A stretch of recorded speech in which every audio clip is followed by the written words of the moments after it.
Now, at that time in September of last year, no candidate outperformed Biden, but new data is showing that is changing. So here you go. Look at that drop off right here. Wow. You've got to build consensus, and there is not consensus right now. If you pick a white man over Kamala Harris, black women, I can tell you this, we're going to walk away, we're going to blow the party up. If you pick the black woman... Where you going to walk away to, Ariva? Where you going to walk away to? You going to walk away? You ain't going to walk away to Trump? Look, Joe Biden is our nominee. We beat Trump once, and we're going to beat him again, period. Biden's polls plunging big time. These are very interesting numbers because they came from a leaked Democrat internal firm known as a premier Democratic firm that really delivered some interesting stuff. This is a confidential polling memo that's been circulating among anxious Democrats, is confirming some of their worst fears. Here's the story. Biden's support has started to tumble in key electoral battlegrounds in the wake of the debate performance. It's crushing everywhere. Also making previously non-competitive states like New Hampshire, Virginia, and New Mexico all in play. Rough. What's more, Biden has taken such a reputational hit that he's polling behind other people, like maybe Kamala, like maybe Gretchen. And so they put together this memo. It was by this group called Open Labs. It's a nonprofit group. Apparently they're very secretive. They're a black box. They say their website is mostly blank. They don't seek publicity. Their client list is closely held, but this document was passed around, and so it ultimately ended up with Puck News, and they have it detailed here for us. And so we always like to see what they're forwarding to each other in their disgusting, stinky circles. And so this is what dropped. It says post-debate landscape, June 30th. Here's the key takeaway. It says these findings represent a snapshot. Now, it's possible they can shift, but in tracking whether voters have shifted, we are asking that the share of those feeling more favorable hit an all-time low. Rough. Similar to the one we saw after Afghanistan. In terms of a horse race, post-debate polling shows that in the 72 hours following the debate, Biden's vote share in the two-way horse race declined by 0.8 points. Similarly, the vote share against Trump also declined by 0.8 points. In what has been a generally steady race, these declines represent the largest single-week drop since the horse race tracking began. Wow, bad. They also occur in the shadow of what's already been challenging. Underpinning the decline is an increase in already high concerns about Joe's age. Significant majority, 69% of voters, are very or somewhat concerned about his age. 40% of Biden's 2020 voters now say he should end it, compared with 45% say he should stay in the race. Swing voters prefer that Biden leave the race by nearly 2-to-1 margin. Oh no. Democrats, other than POTUS, outperform Joe in a horse race against Trump.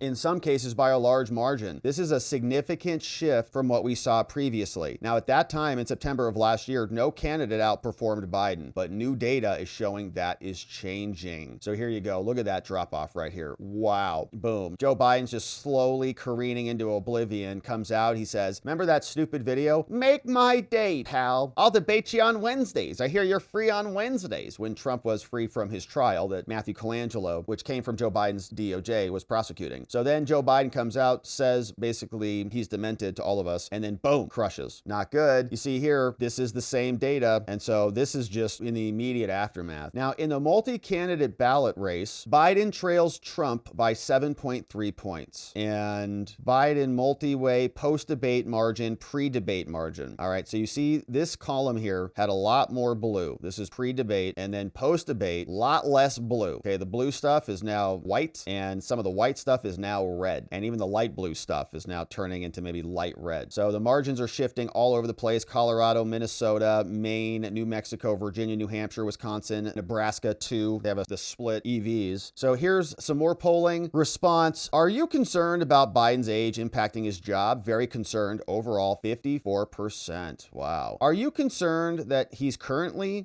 being impacted by this? Yes, 46% are very concerned. So the numbers are not good. Now, alternative candidates, you can see who is on this list, who is not on this list. It looks like Michelle Obama is not on the list. But as to other candidates, Biden's versus Trump, it looks like maybe Kamala Harris has higher favorabilities than Joe at 41% to 38%. Now, also down here in a two-way race, Biden loses. Buttigieg might win. Whitmer might win against Trump, 50 to 49, maybe with Whitmer. Booty, 51 to 49, if you believe that. Yeah, so here you go. This is the big one. So Biden basically loses in all of these states. All of them. Wisconsin, Nebraska, Pennsylvania, Pennsylvania, Wisconsin. Booty might win some of those states, might win Wisconsin, Nebraska won, Pennsylvania maybe, Michigan probably. Whitmer wins Michigan, which is her home state, wins Nebraska, wins Wisconsin. Otherwise, Trump wins the rest of them. So name recognition adjusted is all delineated here. So it's looking rough for them. And they're asking themselves, should they make a change? James Carville says, yeah, let's do it. Let's change it up. I'm sick of Joe Biden. Had enough of him. We have to get rid of Joe. Here's a little bit of James Carville. We'll see what he says on with Jake Tapper. Let's bring in Democratic strategist James Carville, the former lead strategist for Bill Clinton's 1992 campaign. James, can President Biden win re-election this November? That's not the real question here. The real question here is we have a Supreme Court that's bought and paid for by RVs and fishing lodges. We have a country that 72% wants something different. If the Democratic Party can't produce something different that 72% of people want, then why do we exist? What are we here for? The country is clamoring for change. What are we going to offer them? The same stuff? It doesn't Kamala, I guess.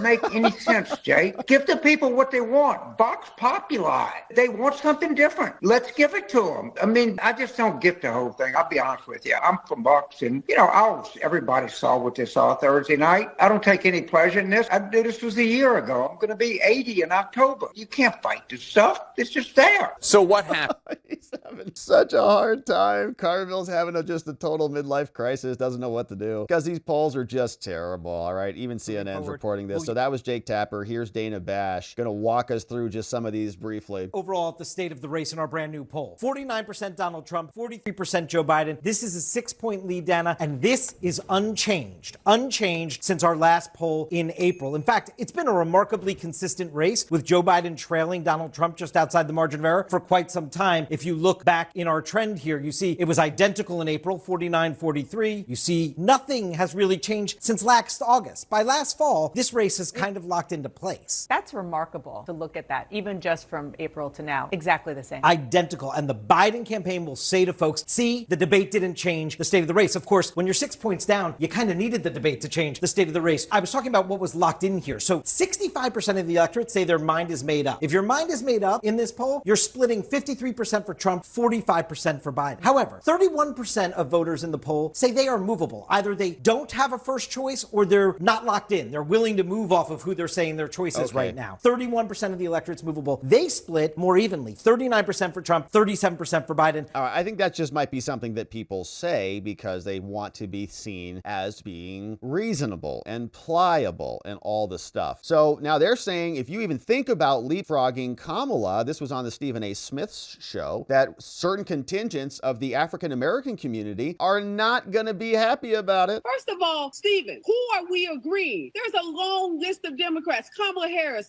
Gavin Newsom, Gretchen Whitmer. The list goes on and on and on. You've named 4 or 5 people. Where is their consensus? You've got to build consensus, and there is not consensus right now. If you pick a white man over Kamala Harris, black women, I can tell you this, we're going to walk away. We're going to blow the party up. If you pick the black woman... Where you going to walk away to, Ariva? Where you going to walk away to? You going to walk away? You ain't going to walk away to Trump?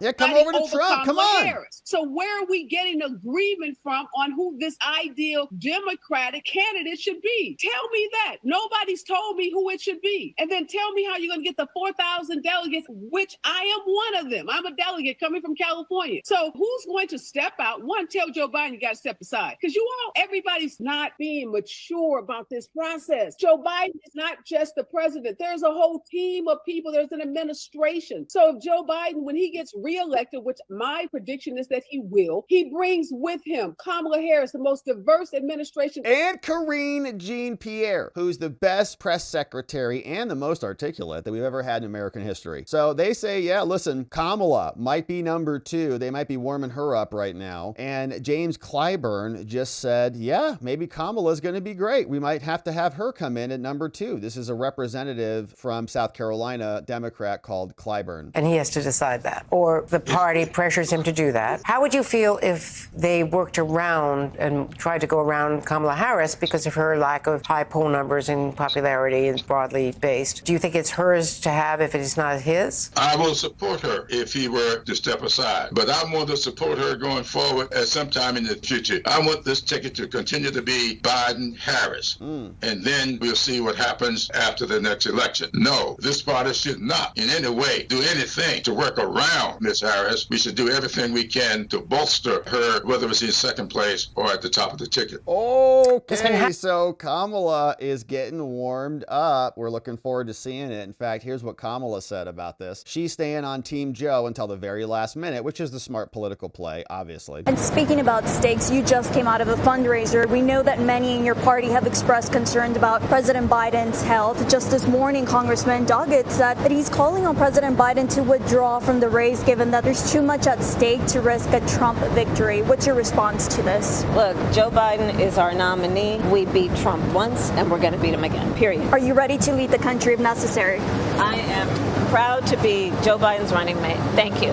Thank you. Okay, so she's proud to be supporting Joe and being Joe's running mate, which we're, all right, looking forward to that continuing on. And this is what Trump's reaction is here. They say, we don't really care who it is, okay? We're going to beat the heck out of all of them. Kamala, Whitmer, Newsom, Joe, whatever. They all have terrible policies. They're terrible people. And we're going to make America great again without them. No matter what the Democrats do, and as you just played, Nancy Pelosi herself is throwing Joe Biden to the wolves. They know that they are in trouble with him, but it doesn't matter to us because President Trump will beat any Democrat that is on that ballot on November the 5th because they have all been engaged in this massive cover-up and scandal, lying to the American people about Joe Biden's cognitive state over the last 3.5 years. The American people won't forgive them for that. And more importantly, the American people should not forgive the Democrat Party for their open border that has allowed an invasion of our country, for their tax and spend policies that have hiked up inflation to a record high, and for their weak foreign policy that is leading to war all over this world. The Democrat Party, as proven by the last several days, is the party of chaos. And we need common sense. We need a strong leader. Americans see that. That's why President Trump is now beating Joe Biden by 6 points in the latest CNN poll.